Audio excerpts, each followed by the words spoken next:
Hi students, welcome to my channel. So நீங்கள் பார்த்துருக்கிறது வந்து 11th தமிழ் ஹாஃப் இயர்லி எக்ஸாமுக்கான கொஸ்டின் பேப்பர்ஸ். நான் அதை வந்து குவார்ட்லி முடிஞ்சோடனே போடுறேன். ஏன் போடுறேன்னா உங்களுக்கு வந்து இன்னும் நல்லா ஃபெமிலியர் ஆகணும், எல்லா சப்ஜெக்ட்டுமே நல்லா ஃபெமிலியர் ஆகணும். அப்படி தான். ஸோ தமிழ் தான் உங்களுக்கு வந்து ஒரு ஸ்கோரிங் சப்ஜெக்ட்டு. ஸோ தமிழை நீங்கள் விட்டுறாதீங்க, ஈஸியாக ஸ்கோர் பண்ணிடலாம். நீங்கள் பார்க்குற செகண்ட் 1 மார்க் ரொம்பவே இம்பார்ட்டன்ட். நிழல் போல தொடர் தான், அது ரொம்ப இம்பார்ட்டண்ட். ஓமை. ஸோ அதே மாதிரி ஆனந்தரங்கருக்கு தொடர்பில்லாத குறிப்பு எது? ஐ திங்க் அது புக்கின்னு நினைக்கிறேன். ஸோ திருக்குறளில் உள்ள மொத்த இயல்களின் எண்ணிக்கை, அது ரொம்பவே இம்பார்ட்டண்ட். ஸோ திருக்குறளில் இருக்க 1 மார்க் நல்லா படிச்சுக்கோங்க, திருக்குறள் நல்லா படிச்சுக்கோங்க. அதில் பயின்று வரும் அணி. ஸோ அந்த ரெண்டு லைன் திருக்குறளை கொடுத்துட்டு இதில் பயின்று வரும் அணி அப்படின்னு கேட்பாங்க. அது ரொம்பவே இம்பார்ட்டண்ட். ஸோ அதை வந்து நீங்கள் அவ்வளோ ஈஸியாக நினச்சி விட்டுறாதீங்க.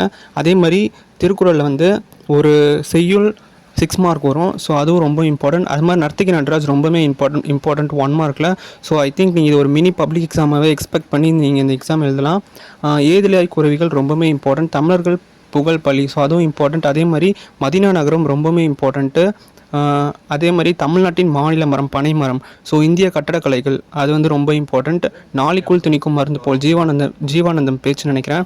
ஸோ அது ரொம்பவே இம்பார்ட்டன்ட். அதனால் அந்த 2 வருஷத்துக்கு முன்னாடி படித்தது இன்னும் ஞாபகம் வச்சுருக்கேன். ஸோ கலைச்சொல்லாக்கம் பொருள் தருக. ஸோ அது எனக்கு தெரிஞ்சு பப்ளிக்கில் வராது. ஆனால் நீங்கள் கலைச்சொற்கள் நல்லா படித்து வச்சுக்கோங்க. அதெல்லாம் புக்கு பின்னாடி இருக்கிறது ரொம்பவே ஈஸி. 8 நல்லா படித்து வச்சுக்கோங்க. இந்த 22லேருந்து 30 அதை நல்லா படித்து வச்சுக்கோங்க. அதுதான் உங்களுக்கு மார்க் ஸ்கோரிங் ஏரியா. வல்லினமைகள் இட்டும் நீக்கியும். ஸோ அது வந்து மோஸ்ட்டாக அட்டன் பண்ணாதீங்க. அதை அட்டன் பண்ணால் உங்களுக்கு மார்க் லூஸ் ஆகிறதுக்கு சான்ஸ் இருக்குது. அதே மாதிரி என்னுயிர் தமிழ் மொழி என்பேன். ஸோ அது இம்பார்ட்டண்ட்டு. அதே மாதிரி மேகத்திடம் கூறுவதை போல் தோழி தலைவனுக்கு உணர்த்திய, அது இம்பார்ட்டண்ட். அதே மாதிரி இலக்கிய நயம் பாராட்டுக. அதெல்லாம் ஒன்றுமே இல்லை. நீங்கள் அந்த இலக்கிய நயம் போட்டு எதுகை மோனை மட்டும் நீங்கள் எழுதி வச்சா கூட உங்களுக்கு அட்லீஸ்ட் ஒரு 2 மார்க் கொடுப்பாங்க. ஸோ இதெல்லாம் உங்களுக்கு மார்க் ஸ்கோரிங் ஏரியா. மொழி முதல் இறுதி எழுத்துக்கள் அது ரொம்பவே இம்பார்ட்டண்ட். அது ஃபஸ்ட் இயர்லேயே இருக்கும். ஆனந்தரங்கர் ஒரு வரலாற்று ஆசிரியர், அது இம்பார்ட்டண்ட். அதே மாதிரி இந்த புதிர்களை விடையை தேர்ந்தெடுத்து இது பப்ளிக்கில் எனக்கு தெரிஞ்சு வராது.